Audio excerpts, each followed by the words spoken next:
Motema na ngai ezwaka kimia kofanda pene na yo bapatia mokili ekendaka mosika. Disait donc Genèse 4, à partir du 1er jusqu'au 5e verset. C'est un passage que nous connaissons tous très bien, mais je vais encore le lire au nom du Seigneur Jésus. Adam connut Ève, sa femme. Elle conçut et enfanta Caïn, et elle dit, « J'ai formé un homme avec l'aide de l'Éternel. » Elle enfanta encore son frère Abel. Abel fut berger et Caïn fut laboureur. Au bout de quelque temps, soulignez cette partie, Caïn fit à l'Éternel une offrande des fruits de la terre, et Abel de son côté en fit une des premiers-nés de son troupeau et de leur graisse. Soulignez cette deuxième partie. L'Éternel porta un regard favorable sur Abel et sur son offrande. Deuxième portion des Écritures, nous sommes dans Esther chapitre 2. Esther chapitre 2. Esther chapitre 2. On va prendre le verset, si je ne me trompe pas, 14 jusqu'à 15. Esther 2, 14 à 15. Elle y allait le soir, et le lendemain matin, elle passait dans la seconde maison des femmes, sous la surveillance de Chasgaz, eunuque du roi et gardien des concubines. Elle ne retournait plus vers le roi, à moins que le roi n'en eût le désir et qu'elle ne fût appelée par son nom. Lorsque son tour d'aller vers le roi fut arrivé, Esther, fille d'Abichaël, oncle de Mardoché, qu'il avait adopté pour fille, ne demanda que ce qui fut désigné par Hégaï, eunuque du roi et gardien des femmes. C'est la dernière partie qui nous intéresse. Esther trouvait grâce aux yeux de tous ceux qui la voyaient. Esther trouvait grâce aux yeux de tous ceux qui la voyaient. Amen. Distingue-moi. J'espère que... Qui a été béni depuis le début de notre retraite? Je sais que tu es fatigué. Mais qui est béni quand même? Qui est béni? Qui a été béni hier à la traversée? Et merci encore à la sœur Esther pour l'invitation. J'aime beaucoup ce ministère et je crois en leur vision. Comment provoquer la faveur divine? J'aimerais juste toucher quelques points que j'ai évoqués hier. Ensuite, on va couler dans le sous-thème de ce soir, si vous le permettez bien sûr. Comment provoquer la faveur divine? Hier, nous avons parlé de l'histoire de Moïse, dans Exode 33. Moïse a une conversation avec l'Éternel. Et Moïse va dire à Dieu, « Si tu ne marches pas avec nous, ne nous laisse pas quitter ce lieu. Si toi, tu ne promets pas que tu vas marcher avec nous, alors moi, Moïse et les enfants d'Israël, on ne va pas bouger de ce lieu. Parce que qu'est-ce que les autres nations vont dire si toi qui nous as sortis de l'Égypte, tu nous as abandonnés? » J'avais dit hier, je le répète encore, Moïse est en train de dire à Dieu, je n'ai pas envie de continuer une marche, de continuer ma vie sans pour autant savoir si tu seras avec moi. Parce que si toi, Dieu, tu seras avec moi, alors je serai différent de tous les autres peuples. Alors je vais me distinguer de toutes les autres nations. Parce que la particularité d'Israël, c'était que leur Dieu marchait au milieu d'eux, contrairement aux autres nations. Maintenant, si toi, Dieu, tu ne marches pas avec nous, comment est-ce qu'on va se distinguer? Moïse est en train d'exprimer un désir profond. C'est le désir que nous avons ce week-end. Qui est lequel? C'est que nous ne voulons pas que nos vies ressemblent à la vie de tout le monde. Nous ne voulons pas continuer à marcher, continuer à vivre et nos vies ressemblent à tout le monde. Ça veut dire, les mêmes problèmes que les autres ont, toi aussi tu les as. Les mêmes blocages que les autres ont, toi aussi tu les as. Les mêmes limitations que les autres expérimentent, toi aussi tu les expérimentes. En quoi on saura que Dieu est avec toi si tu vis et as les mêmes résultats que les autres qui ne marchent pas avec Dieu? Pire encore, comment sauront-on que ton Dieu est vivant si ta vie n'est plus honteuse, la vie des païens est plus glorieuse que la tienne? Moïse dit à Dieu, et c'est le désir et c'est la prière que j'aimerais que nous puissions aussi adopter, pas seulement ce week-end, mais pour nos vies. Quand tu veux faire quelque chose, il faut avoir l'habitude de dire à Dieu, Seigneur, si tu ne t'engages pas à marcher avec moi, alors je ne fais pas ça. Aujourd'hui, qu'est-ce que nous avons? Nous avons une génération, on a des gens qui commencent une chose, ensuite ils disent Dieu va m'accompagner. Tu ne peux pas aller avant Dieu. Il faut te rassurer que Dieu est avec toi, ensuite tu y vas. Sinon, tu auras les mêmes résultats que les personnes qui sont passées avant toi. Moïse est en train de dire, Seigneur, je veux me distinguer des autres. Je veux que ce peuple que tu m'as donné comme responsabilité, que nous puissions nous distinguer des autres nations et nous pourrons le faire que seulement si toi, tu marches avec nous. C'est ça le désir de Moïse. Et c'est ça la pensée. Sinon, on risque de croire que nous sommes comme tout le monde. Je l'ai dit hier, je le répète encore aujourd'hui. Il ne faut pas que tu fasses le business comme tout le monde.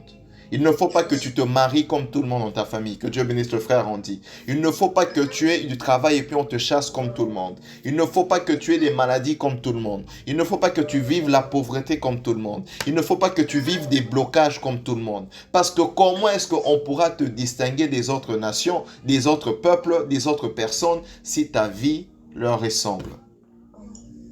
Si tu es d'accord avec moi, dis avec moi cette prière. Seigneur, je refuse de ressembler à tout le monde. Seigneur, je refuse de Dis-le bien comme quelqu'un qui y croit. Seigneur, je refuse de ressembler à tout le monde. Parce que ce n'est pas ça ton partage. Ensuite, quand Dieu va rassurer maintenant à Moïse, je serai avec toi, et les nations vont constater que vous êtes différents, il va maintenant faire cette prière et dit, fais-moi trouver grâce à tes yeux. Cette expression, fais-moi trouver grâce à tes yeux, sous-entend la pensée toujours de Moïse. Moïse est conscient qu'il demande quelque chose qu'il ne mérite pas. Il demande quelque chose, auquel il n'a pas droit.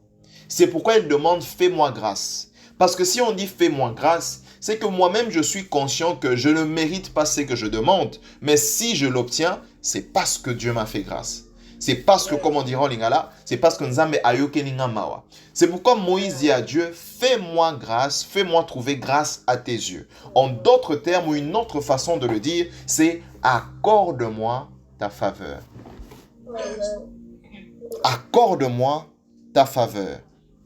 Qu'est-ce que c'est la faveur de Dieu? Ou quelle est l'implication de la faveur de Dieu? Lorsqu'on parle de la faveur de Dieu, elle est exprimée par l'acte de faire grâce ou un acte de miséricorde. C'est-à-dire que tu ne mérites pas, mais à cause de la miséricorde, Dieu te fait grâce. Dieu t'accorde cette faveur que tu viens de lui demander. Ça veut dire que c'est, comme je dis, quelque chose que tu ne mérites pas. Mais la deuxième chose concernant la faveur, c'est que ça dépend totalement de Dieu.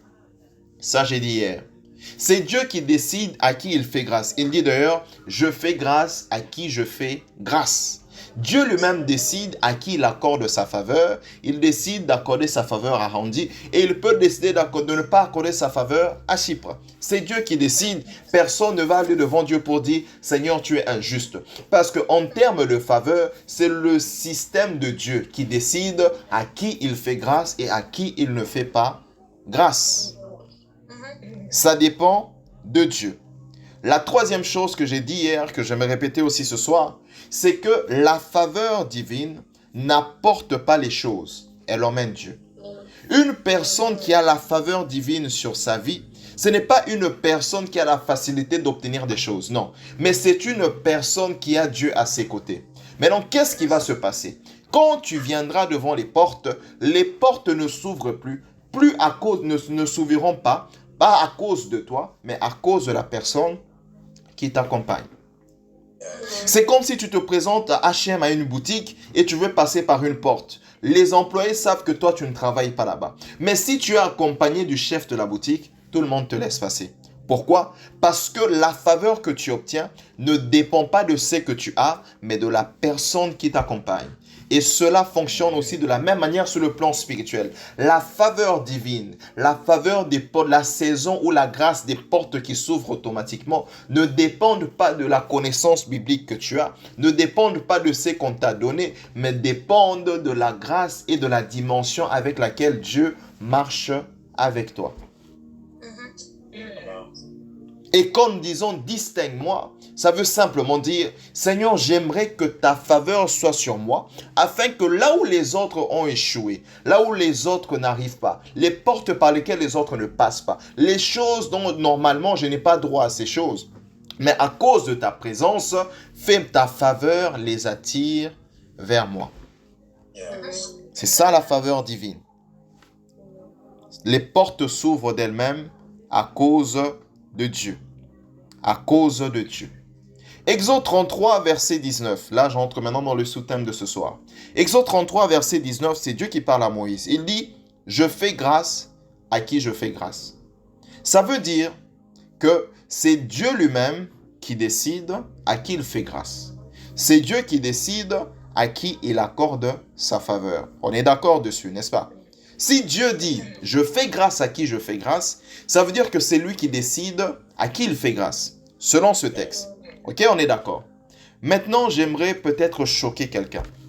Il est possible de mettre Dieu dans une situation où il est obligé de te faire grâce.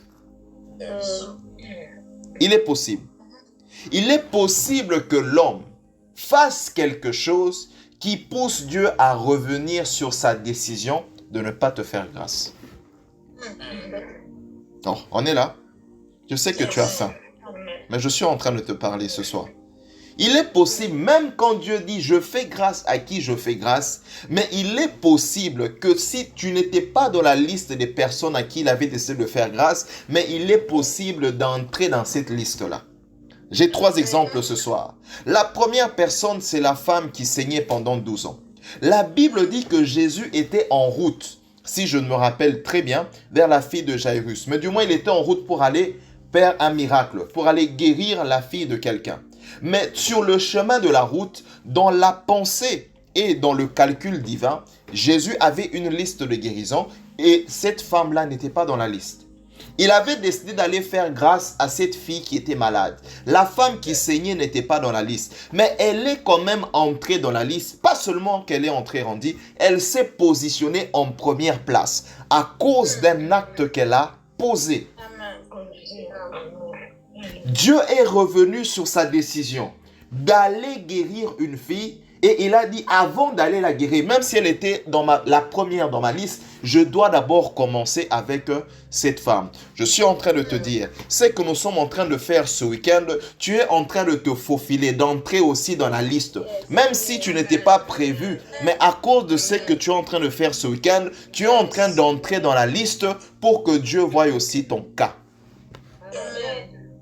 La deuxième personne à qui Dieu est revenu sur sa décision, c'est Ézéchias. Le roi Ézéchias est malade. Dieu envoie le prophète Ésaïe. Ésaïe vient le rencontrer, il lui dit, la maladie là que tu as, elle va t'amener à la mort, tu vas mourir. Ainsi parle l'Éternel. Ainsi parle l'Éternel. Ésaïe sort. Ézéchias reste. Il se met à genoux. Il commence à prier. J'aime la prière d'Ézéchias. Ézéchias rappelle à Dieu, comme la sœur Tracy nous a conduit, que Dieu te bénisse.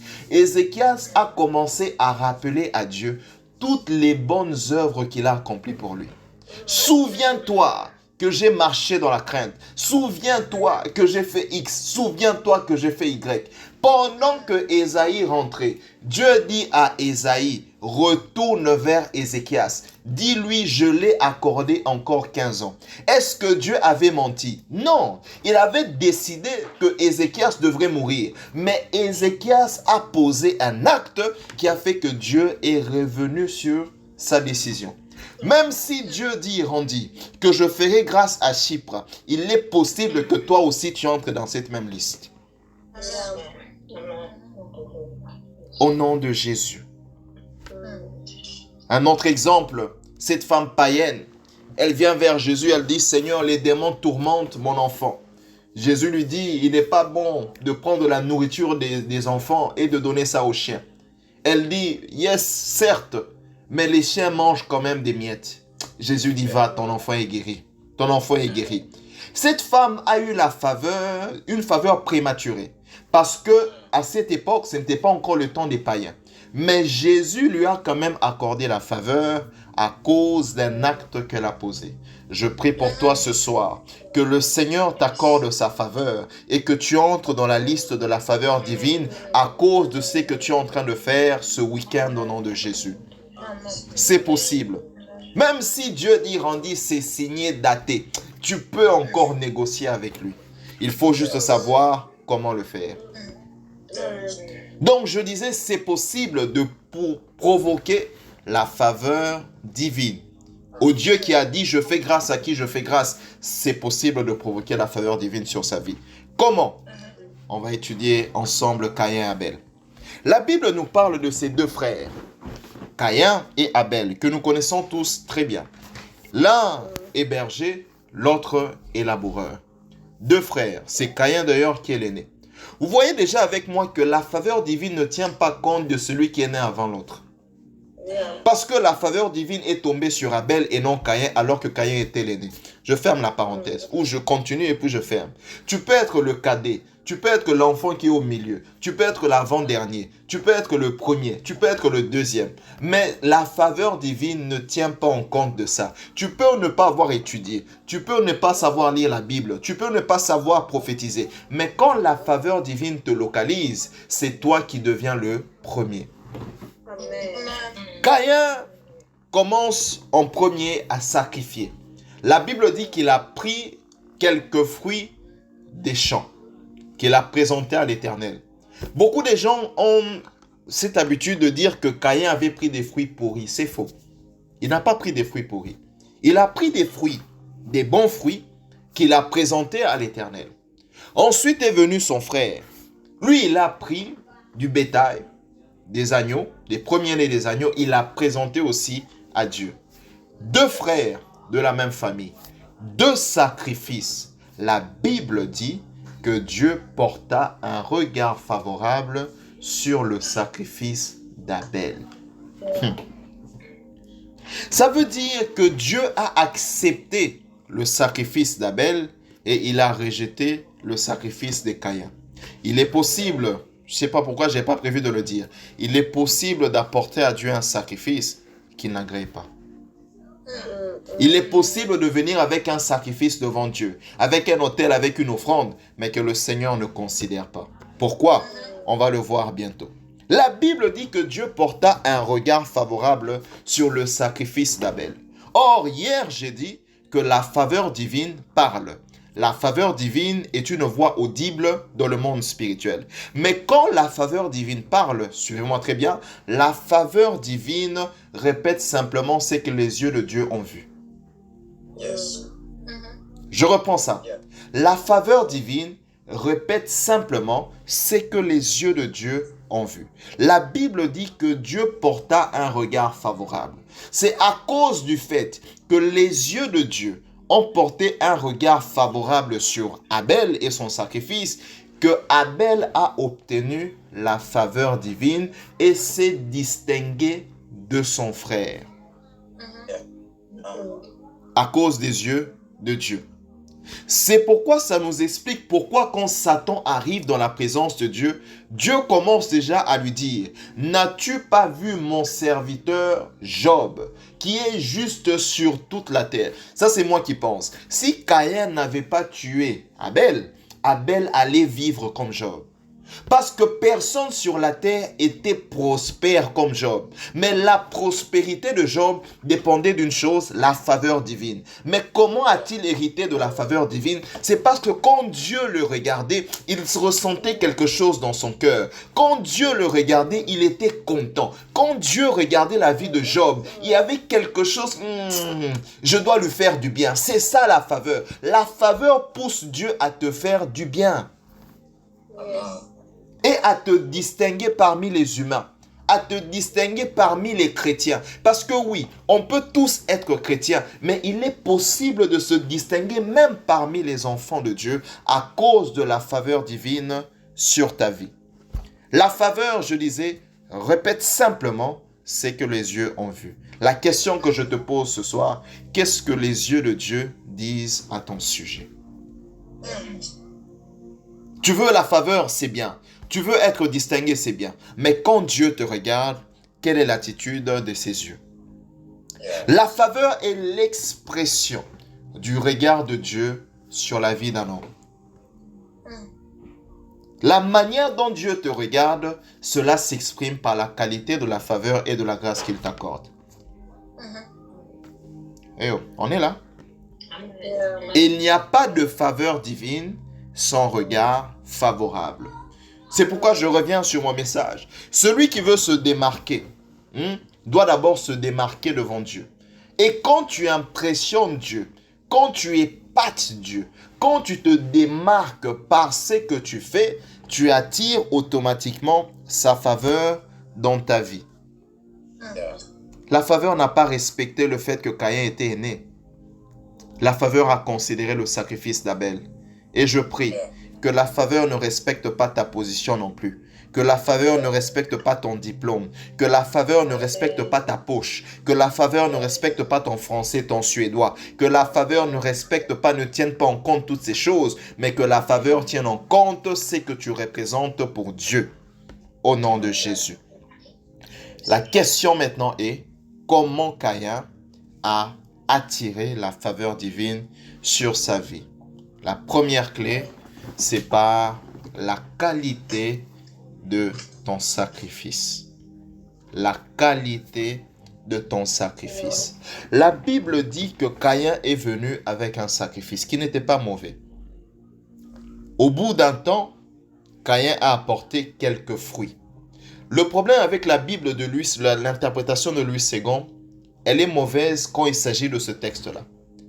Là où Louis II utilise au bout d'un temps, le mot ou l'adjectif ou les mots qui doivent normalement être utilisés, c'est à la fin des temps. Or, le mot temps en hébreu était aussi utilisé pour les années, à la fin des temps ou à la fin de l'année. Donc, la bonne interprétation serait à la fin de l'année, Caïn a présenté quelques fruits de son champ. Donc, ça veut dire que pendant toute l'année, on va juste examiner ensemble. Pendant toute l'année, le mois de janvier, février, mars, avril, mai, juin, tous ces mois-là, Caïn a récolté. Mais quand on est arrivé en décembre, la Bible dit qu'il a apporté quelques fruits des champs. Il a apporté les fruits, quelques fruits de ceux qu'il a récoltés en décembre. Qu'en était-il de janvier, février, mars, avril, mai, juin, juillet, août, septembre, octobre, novembre? Commencez à voir ça comme Dieu. Maintenant, examinons le sacrifice d'Abel. La Bible dit pour Abel, Abel n'a pas simplement apporté les animaux, Abel a apporté les premiers de ses animaux. Qu'on appelle aussi prémices. Donc, ça veut dire s'il y avait une famille d'agneaux, j'ai oublié le père de l'agneau, bref, s'il y avait une famille des bétails, tout premier-né de chaque famille, s'il en avait 10 comme ça, tout premier-né de chaque famille, Abel avait déjà mis ce premier-né à part pour Dieu, à part pour Dieu, à part pour Dieu. Là où Caïn est venu avec la dernière récolte, Abel est venu avec les premiers sacrifices. Et quand ils ont posé les deux, leur sacrifice sur la balance, Dieu a vu que le sacrifice d'Abel pesait plus. Pourquoi? Parce que tout sacrifice que tu apportes à Dieu est simplement le reflet de la place que Dieu occupe dans ton cœur. Je reprends cette phrase. Tout sacrifice que tu apportes devant Dieu reflète simplement la place et la valeur que Dieu occupe dans ton cœur. Caïn a pris les premiers-nés parce que pour Abel plutôt. Abel a pris les premiers-nés parce que pour Abel, Dieu était le premier. Dieu était le premier. Dieu était la première pensée d'Abel. Dieu était la priorité d'Abel. Vous savez, je vais peut-être vous dire quelque chose qui va vous choquer. Il est possible que Dieu, pour toi, soit une option, mais pas une priorité. Il est possible que Dieu soit une option, mais pas une nécessité. Le pain est une option. Le pain est un besoin. Le pain est quelque chose que tu peux manger.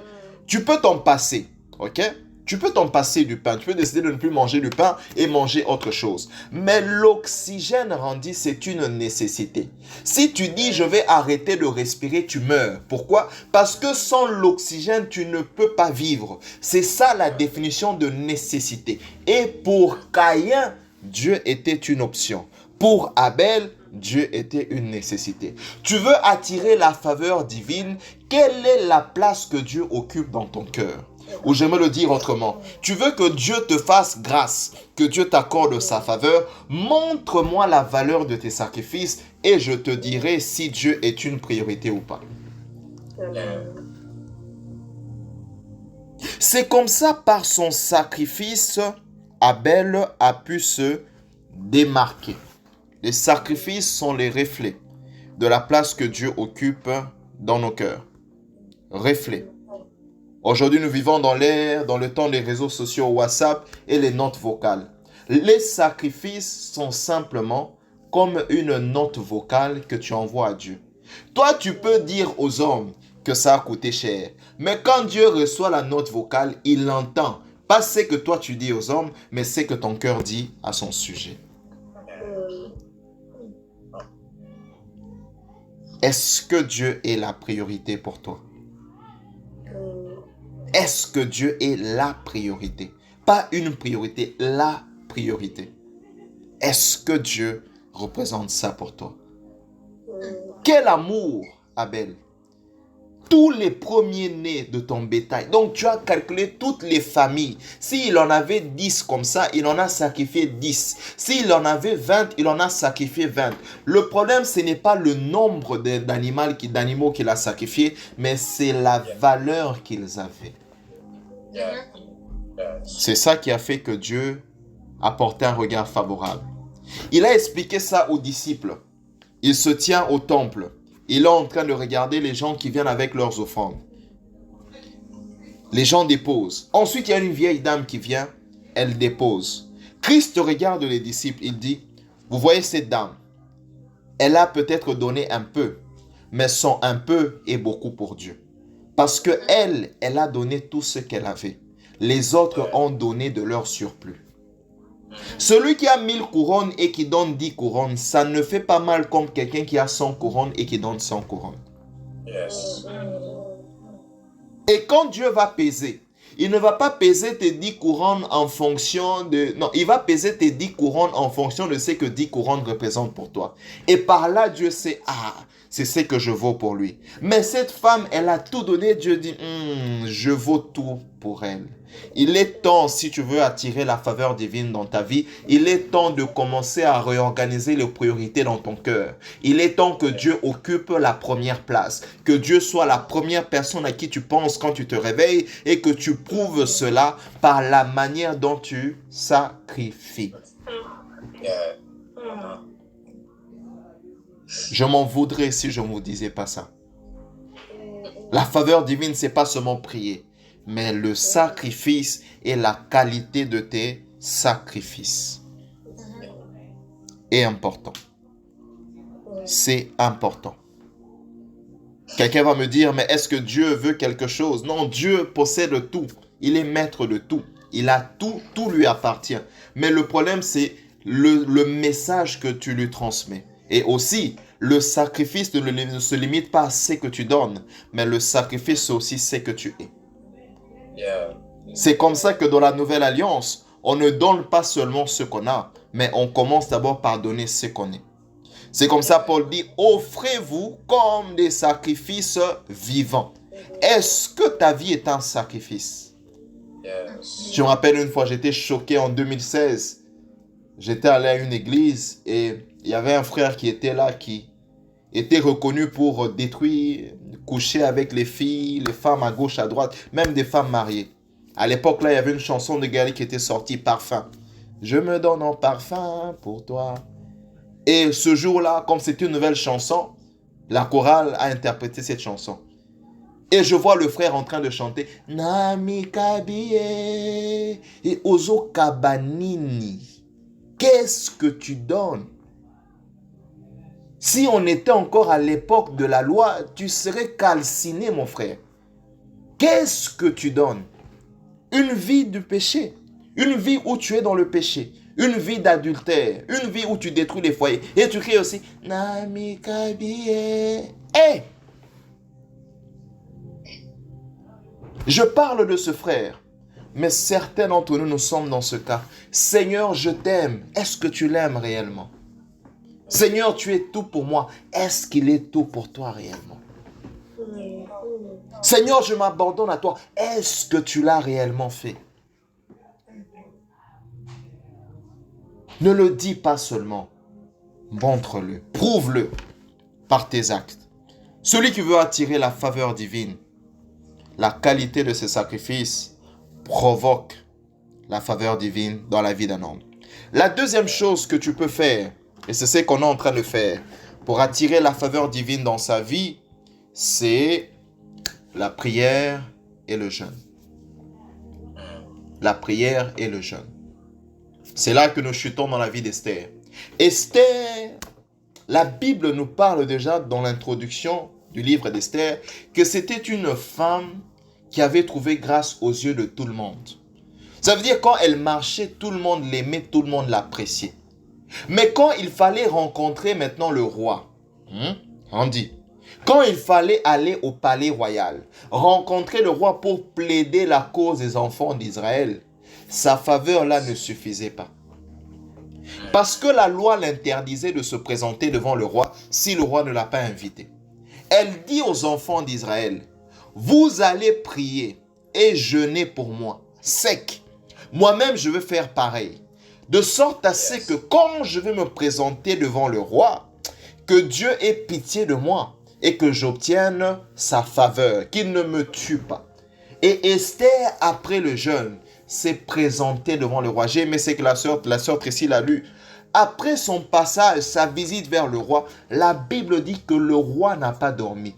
Pourquoi il n'a pas dormi? Les prières des enfants d'Israël et Bando Tungisae. La faveur divine peut aussi se provoquer quand tu décides de sacrifier dans le jeûne et dans la prière pour que Dieu puisse te faire grâce. Le problème, c'est que toi, tu jeûnes seulement pour le mariage. Toi, tu jeûnes seulement pour chasser les démons. Toi, tu jeûnes seulement pour détruire les liens et les autels de famille. Mais tu ne jeûnes pas pour que Dieu te fasse grâce. Tu ne jeûnes pas pour que la faveur t'accompagne. Tu ne jeûnes pas pour que quand toi, tu arrives quelque part, tu dégages l'odeur de Dieu. Tu ne jeûnes pas pour que les portes qui ont résisté aux membres de ta famille, à cause de la faveur divine, elles s'ouvrent devant toi. Il est possible de provoquer la faveur, d'attirer la faveur sur soi par le jeûne et la prière. Comme Esther. À cause de la faveur qui était sur Esther, les enfants d'Israël étaient sauvés. À cause de la faveur qui était sur Esther, les enfants d'Israël étaient sauvés. Mes frères et sœurs, des fois les sorciers manipulent certains membres de nos familles. Qu'est-ce qu'ils font? Ils font comme Aman. Ils vont eux-mêmes travailler spirituellement de sorte à ce que quand ils vont se présenter devant les gens, la faveur satanique puisse les accompagner. Et la faveur satanique va toujours te combattre toi. Un sorcier va raconter des mensonges et on va le croire. Pourquoi? Parce qu'il a travaillé ça spirituellement. Maintenant, toi, tu viens dire seulement, hey, le sang de Jésus, le sang de Jésus. Non, il y a un prix à payer pour la faveur. C'est un de ces prix-là, c'est le jeûne et la prière. Je le dis durant Yatsa, j'aimerais encore le répéter. Celui qui veut obtenir une chose qu'il n'a jamais eue, doit être prêt à faire une chose qu'il n'a jamais faite. Les choses extraordinaires s'obtiennent par des actes extraordinaires. Ce n'est pas ta prière de 5 minutes avant de dormir, tu es au lit, tu t'es déjà couvert, l'œil est déjà entré, tu es en train de dormir, tu es en train de somnoler. Merci Seigneur Jésus, merci Seigneur Jésus, merci Seigneur. Puis l'âme qui se serait, comme tu as maîtrisé, j'allais parler en langue, parce qu'il y a des gens qui sont comme des CD là avec des problèmes, Randy. Donc c'est moi, donc c'est désolé, Cathy. C'est pas avec ça que la faveur divine viendra sur toi. Parce que tu poses les actes que tout le monde pose, ça ne va jamais te distinguer. Pose les actes que personne ne pose. Pose les actes que peu sont prêts à poser. C'est ça qui va te séparer du lot. Il faut qu'on arrive à un moment rendu. Tu entres dans la salle, on ne te connaît pas, on ne t'a jamais vu, on ne t'a jamais entendu prêcher, conduire la prière. Mais le pasteur ou quelqu'un dit, mon frère, je ne sais pas, mais je sens que tu dois faire cette prière de clôture. On ne te connaît ni d'Adam ni d'Ève, mais on sent que tu dégages quelque chose. Il faut que tu arrives pour l'interview, on ne te connaît pas. Chef Atali, je ne sais pas, j'avais envie de te poser 1001 questions, mais tu es engagé. Oh, comme tu es engagé, rentre seulement, c'est fini. Il faut qu'on arrive à dégager ce genre de faveur. Et c'est possible. C'est possible. Mais il y a un prix à payer. Il y a un prix à payer. Il y a un prix à payer. Un jeune homme comme Joseph, partout où il est passé, la faveur divine était avec lui. Et toutes ses maisons prospéraient. Je suis en train d'étudier la vie d'Obed-Edom. L'arche de l'alliance arrive chez Obed-Edom pendant 3 mois. La Bible dit qu'il a prospéré pendant ces 3 mois. Et à moi d'ajouter comme jamais auparavant. Or, comment, on va en parler plus tard, rendit comment la même arche a tué Uza, qui cherchait à tenir l'arche quand ça tombait. Il n'était pas de la tribu des Lévites. Ok? Il n'était pas lévite. Ça a tué Uza. Mais la même arche arrive chez Obed-Edom, qui est de la tribu de Gath. Il n'est pas non plus lévite. Ça tue Uza, mais ça fait prospérer Obed-Edom. Yes. Qu'est-ce qui s'est passé? À suivre. À suivre. On va en parler une autre fois. Bref, je disais, la prière et le jeûne activent et attirent la faveur divine. La troisième clé, c'est par là qu'on va clôturer pour prier. Beaucoup d'entre vous ne la connaissent peut-être pas. Certains la négligent, mais elle est une clé très importante. C'est l'honneur. Savoir honorer. Honorer qui? Savoir honorer Dieu, savoir honorer les hommes. Yes. Yes. On va commencer par Dieu. Dieu est en train de parler à Saül par Samuel. Il dit à Saül, dans 1 Samuel 2, chapitre 30, « Je t'ai fait grâce », ça je suis en train de paraphraser. « Moi, je ne voulais pas que vous puissiez avoir un roi. Le peuple a réclamé un roi. La prophétie disait que le roi devrait sortir de la lignée de Juda. Saül n'était pas de la tribu de Juda. Si je ne m'abuse, Saül était benjamite. Dieu a quand même accepté, a choisi Saül pour devenir roi. Dieu fait la promesse à Saül, le trône ne va pas s'éloigner de ta famille, de ta descendance. Saül va pécher. Dieu dit à Saül, je suis en train de paraphraser, toi tu n'es même pas dans la prophétie de Juda. Yes. Je t'ai fait grâce pour devenir roi. Regarde, tu pêches. Je t'ai même dit, sachant qu'il y a une prophétie que Jacob a laissée sur Juda, j'ai même dit, Saül, que tes enfants deviendront rois pour Israël. Tu as désobéi. Il dit maintenant, moi l'Éternel, je fais quoi? J'honore ceux qui m'honorent. Yes. La faveur divine vient t'honorer devant les hommes. La faveur divine fait que les hommes te regardent avec comme si tu dégageais un éclat. C'est Dieu qui met quelque chose sur toi dans ta vie et subitement tu es honoré. Dieu dit, moi Dieu, je peux et je sais honorer les hommes. Mais j'honore seulement les hommes qui m'honorent.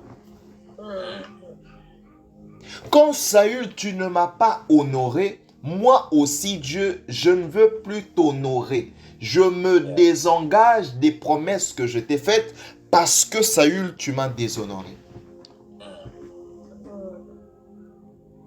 Celui qui honore Dieu a Dieu en premier. Celui qui honore Dieu garde ses commandements. Celui qui honore Dieu le craint. Celui qui honore Dieu marche dans la sanctification. Celui qui honore Dieu ne fait pas toutes les choses qu'il est en train de faire pour obtenir une faveur, mais il le fait parce qu'il a Dieu en premier dans son cœur. C'est ça honorer. Honorer veut dire quoi? On peut arriver tous dans une fête. Le frère Andy arrive à une fête, moi aussi j'arrive à une fête. On arrive à la fête de la sœur Esther. La sœur Esther signe le protocole. Lui là, c'est le berger de la cellule, c'est le ministre Kevin. Lui, prenez-le, mettez-le à cette place. Randy, vous pouvez le mettre ailleurs. C'est honorer. Honorer, c'est Dieu te prend parmi tous les hommes, il te place à une certaine place. Mais pour qu'il le fasse, toi, tu dois prendre Dieu parmi toutes les choses qu'il y a dans ton cœur et le placer aussi à sa place. Celui qui honore Dieu, Dieu va aussi l'honorer devant les hommes.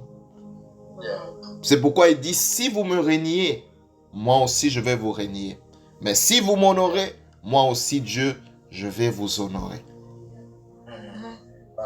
Est-ce que tu honores Dieu par la qualité de ton service? Aujourd'hui, on a des servantes et des serviteurs de Dieu. On vient quand on veut. On entre quand on veut, on sert Dieu comme on veut, on fait tout comme on veut. Mais quand il s'agit du travail, tu arrives à l'heure, pile. 5 minutes avant que l'interview commence, tu es déjà là. Mais quand il s'agit du service, du culte, tu peux arriver même 15 minutes après. Tu ne signales pas au côté, boum. Le culte commence, toi-même tu as déjà calculé que bon, la modération, comme c'est le frère Randy, ça peut prendre 45 minutes. Donc, je vais essayer de venir après 45 minutes. Comme ça, on a matéa. Et puis, on commence. Et tu attends à ce que Dieu puisse t'honorer. Montre-moi comment tu sers Dieu. Et je te dirai si tu l'honores. Montre-moi comment tu sers Dieu. Montre-moi ce que tu fais pour Dieu. Montre-moi ce que tu es prêt à faire pour Dieu. Et je te dirai si tu l'honores. Tu veux attirer la faveur divine. Ça veut dire, tu veux que Dieu t'honore, commence à l'honorer d'abord. J'aime Joseph. Quand on dit Joseph dit à la femme de Potiphar, je ne veux pas coucher avec toi. Pas parce que je n'ai pas envie, pas parce que non. Il dit, je ne veux pas coucher avec toi parce que je crains Dieu. Il n'y avait personne dans la maison. Personne n'aurait su. Ça allait rester entre lui et la femme de Potiphar. Il dit, j'aime tellement Dieu. J'aime que ma vie puisse honorer le Dieu que je sers, que je ne veux pas le faire. On interdit à tous les habitants de Babylone de prier. Mais Daniel refuse d'obéir à cet ordre, jusqu'à ce que c'était prêt à lui coûter la vie. On a jeté Daniel dans la fosse aux lions parce que Daniel il continuait à prier malgré que c'était interdit. C'est ça, honorer Dieu. Yes. C'est ça, honorer Dieu. Celui qui honore Dieu, Dieu va aussi l'honorer. Mais il faut aussi honorer les hommes. Il est possible, Shipra, que les grâces, la faveur que tu es en train de chercher, les grâces que tu es en train de chercher, se trouvent déjà sur terre. Et quand c'est déjà sur terre, Dieu ne va pas sortir ça du ciel pour toi. Qu'est-ce que Dieu va faire? Il va te dire, va vers ces personnes à qui j'ai déjà donné ça. On est là. Je sais qu'on n'aime pas notre génération, c'est une génération, on pense que Dieu doit tout faire seulement au travers de nous. Si ce n'est pas avec nous, ça doit être avec personne. Ça, c'est surtout l'esprit congolais, l'esprit quinois. Si ce n'est pas avec moi, ça doit être avec personne. Soit c'est avec moi ou c'est personne. Mais il est de ces personnes, il faut déjà savoir que tu ne vas pas tout recevoir de la part de Dieu, parce que tu n'es pas le Saint-Esprit. Il y a de ces choses que Dieu a données à certaines personnes sur terre. Si tu veux vivre, attirer les mêmes grâces, il faut aller chez ces personnes-là et apprendre à les honorer. Tu veux commencer à chanter. Tu veux que Dieu puisse te bénir avec la grâce, avec l'éclat, avec l'onction pour chanter. Mais tu es la première personne qui critique les chantres qu'il y a aujourd'hui. Même s'ils ne sont pas parfaits. Mais là où ils sont, c'est là où tu veux aller. Maintenant, comment est-ce que tu estimes, tu penses que Dieu va t'accorder cette faveur quand tu es en train de mitrailler les personnes qui sont déjà là-bas? Ah, j'ai touché un point sensible. Hein. Je sais, j'ai touché un point sensible. Il est possible d'attirer certaines grâces, la marque de distinction, simplement en honorant les autres. Comment maintenant est-ce qu'on honore les hommes? On honore les hommes premièrement en les célébrant. Ah oui. On dit si tu veux attirer facilement les grâces qu'il y a dans la vie des, gens, des personnes que tu admires, il faut apprendre à les célébrer et les célébrer en public. Yeah. Parce que mingi, on est champion dans le système de Yannico. Vous connaissez le système de Yannico? Yannico, c'est le vieux Nicodème. Vieux Nicodème est pharisien. Il arrive vers Jésus. Écoutez ce qu'il dit. Il dit, nous savons. Pas je sais. Il dit, nous savons. Nous là, c'est qui? Lui et les autres pharisiens. Il savait que Jésus était le Dieu. Il dit, nous savons. Mais Nico, pourquoi tu viens en catimini la nuit? Pourquoi tu ne dis pas ça en public? Quand vous venez critiquer Jésus, pourquoi tu ne dis pas ça tout haut? Ah, laissez-le, on sait qu'il est le Dieu. Pourquoi tu viens dire ça à minuit? Toi, les compliments que tu fais aux gens, c'est toujours en cachette. Ah, tu as bien modéré, hein? Mais pourquoi tu n'as pas dit ça quand tout le monde était là? Ah, tu as bien chanté, hein? Et les jours-là, tu as conduit la grâce de Dieu, la gloire était descendue. Mais pourquoi il faut apprendre à célébrer les gens. Parce qu'en célébrant ces personnes à qui Dieu a fait grâce, c'est un moyen aussi d'attirer les mêmes grâces.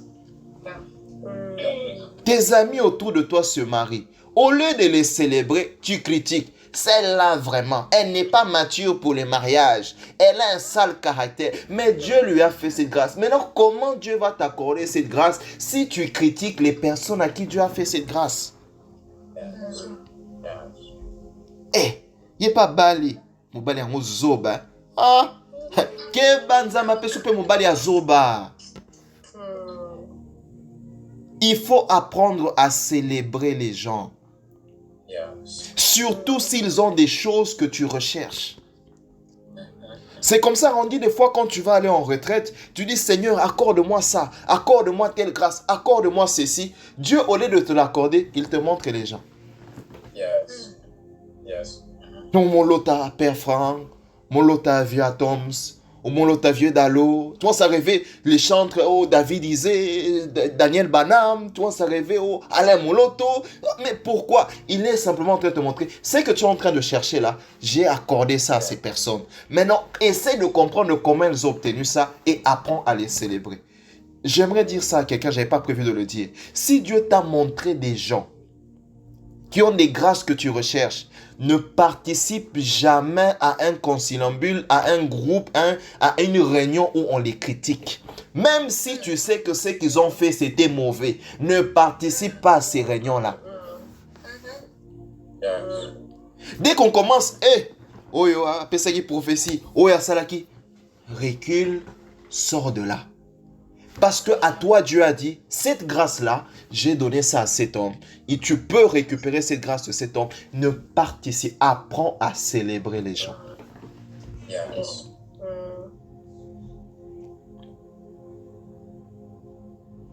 Quelqu'un a la facilité d'obtenir le travail. Mais ça, la moine a chance. Notoriété, asomba likes na Instagram.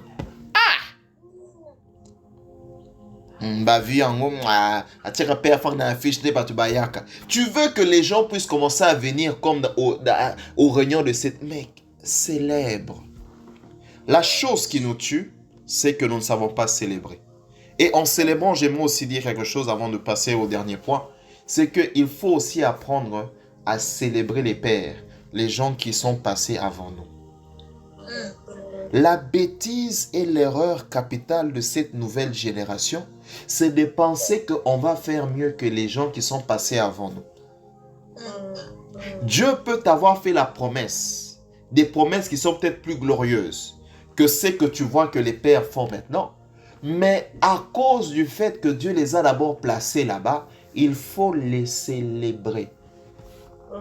Je ne dis pas il faut être d'accord avec toutes les bêtises, il faut les célébrer. Yes. Apprends à honorer les hommes. La deuxième manière d'honorer les hommes, c'est de les servir. C'est de les servir. C'est de les servir. On dit des fois Dieu peut prendre une grâce que tu recherches, la faveur. Il met ça au pied d'une personne. C'est en servant cette personne que tu auras récupéré cette grâce. Yeah. Et quand tu es conscient de cela, parce qu'il y a des gens qui ne sont pas conscients, quand tu es conscient de cela, tu fais tout pour que personne ne te sépare de ces personnes. Elles ne seront pas parfaites, mais ta grâce, ta faveur, ta bénédiction sont au pied de ces personnes. Yes. Élie a l'habitude d'aller chez une femme. Et chaque année, cette femme avait même prévu un petit appartement pour Élie. Un lit, elle a tout prévu. Ah. Mosakulita Wayaka, place Néa retraite Yangwana. Mosakulita Wayaka, c'est là-bas qu'il mange. Et un jour, Élie descend, il pose une question à cette femme, il dit, qu'est-ce que tu veux? Pourquoi Élie lui pose cette question? C'est à cause de la manière dont cette femme a servi Élie pendant toutes ces années. Yes. Élie lui dit, qu'est-ce que tu veux? Et c'est à ce moment-là qu'il va se rendre compte où ils vont parler maintenant de l'enfant. Il va lui dire, je reviendrai, tu auras un enfant. Effectivement, cette femme a eu un enfant après des années. La stérilité s'est débloquée à cause du service qu'elle accordait à cet homme. Il y a des mariages qui seront débloqués à cause du service que tu accordes aux personnes que tu as placées devant toi. Il y a des grâces qui vont se débloquer à cause du service. Plus tard, cet enfant est mort. La femme vient dire à Élie, moi je ne voulais pas d'enfant. C'est toi qui es venu avec cette affaire ici d'enfant. Regarde maintenant, l'enfant est mort. Élie est allé. Il a dit, où l'avez-vous mis? Il est allé, il a prié pour cet enfant. L'enfant s'est ressuscité. Est-ce que vous savez que dans l'Ancien Testament, les cas de résurrection sont rares et ça en fait partie. Et si je ne m'abuse, c'est peut-être le premier cas de résurrection dans toute la Bible avant qu'on arrive à Lazare. Pourquoi? À cause de la manière dont une femme servait un homme. Le problème, c'est que nous pensons que nous sommes égaux. Nous pensons que nous nous suffisons. Nous pensons qu'on a besoin de personne. Et quand Dieu place des gens, au lieu de les honorer, tu es en train de les déshonorer. Et quand tu déshonores les hommes que Dieu a placés devant toi, tu es en train de te disqualifier de la liste de la faveur divine. Tu veux attirer la faveur. Quelle est la qualité de tes sacrifices? Tu veux attirer la faveur? Jeûne et prière. Tu veux attirer la faveur? Apprends à honorer Dieu et apprends à honorer les hommes. Yes. Apprends à honorer Dieu. Apprends à honorer les hommes. Tel a fait quelque chose. C'était même fantastique. On le célèbre cette personne plus que toi. Sois là aussi applaudi. Et applaudis aussi dans ton cœur. Yes. Tes amis païens sont en train de se marier. Tes amis païens sont en train de se marier. Sois là, applaudis et applaudis aussi dans ton cœur. Koyimaïmate. Apprends à honorer. Quelqu'un connaît, sait faire quelque chose que tu ne sais pas. Et ça avance à vivre. Célèbre. Koyimaï. Parce qu'en célébrant, tu vas attirer ce qu'il y a dans sa vie. Yes. C'est comme ça qu'un homme a compris cela, Élisée. Est-ce que vous savez que Élisée, avant que Élie parte, n'avait donné aucune prophétie? Aucune. Il a servi Élie pendant plus de 20 ans. Qu'est-ce qu'il faisait au service d'Élie, Kétia? Il venait, il lui versait l'eau aux mains. Et Élie lavait ses mains. Il a reçu le manteau. Il a reçu l'appel de prophète. Mais pendant plus de 20 ans, aucune prophétie, service au pied d'Élie pour sourouler ma boucle. C'était ça, Élisée. Pendant plus de 20 ans, en train de servir Élie. C'est comme ça quand Élie va partir, il lui dit, donne-moi la double portion de ton esprit. Élie est conscient, il lui dit, ce que tu demandes est difficile. Il n'a pas dit impossible. Pourquoi? Parce qu'il savait que la qualité du service d'Élisée le qualifiait à cette grâce. Yeah. Si tu me vois monter, alors tu auras ce manteau. Quand le tourbillon est monté, le tourbillon fait quoi? Le tourbillon soulève la poussière, soulève le sable. Le dernier test d'Élie, on va en parler d'Élisée, on va en parler une autre fois. Le dernier test d'Élisée, c'était de garder le regard fixé sur Élie, malgré qu'il avait la poussière qui entrait dans ses yeux. Et après ça, j'ose même dire, on a compté les miracles d'Élie, pas j'ose dire, on a compté les miracles d'Élie, c'était 7. On compte les miracles d'Élisée, c'était 13. Élisée meurt. Mais un jour, il y a un cadavre qui rentre dans la tombe d'Élisée. On le jette, il cogne les os d'Élisée, il ressuscite directement. Le 14e miracle. Là où son père en avait fait 7, lui, il va faire 14 parce que le service l'avait qualifié à la double portion. Yes. Tu veux la grâce, tu veux la faveur. Seigneur, fais-moi grâce. Distingue-moi. Apprends à honorer les hommes que Dieu a distingués. Apprends à honorer Dieu. Vie de prière et de jeûne. Et une vie de sacrifice de qualité. Yes. Voilà les 3 choses que j'aimerais apporter ce soir. Nous allons prier.